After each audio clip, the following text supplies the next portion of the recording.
Hello everyone, in this video, I will show you how to remove your Instagram account from your Facebook account. First, open the Instagram app on your mobile device.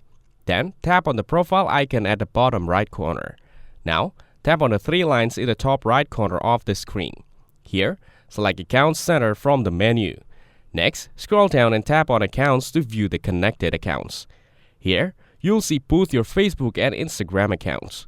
Tap on Remove next to the Facebook username. Now, tap on Remove Account. Then, tap on Continue when asked to confirm your action. Finally, tap on Yes, Finish Removing. As you can see, your Instagram account is now disconnected from your Facebook account.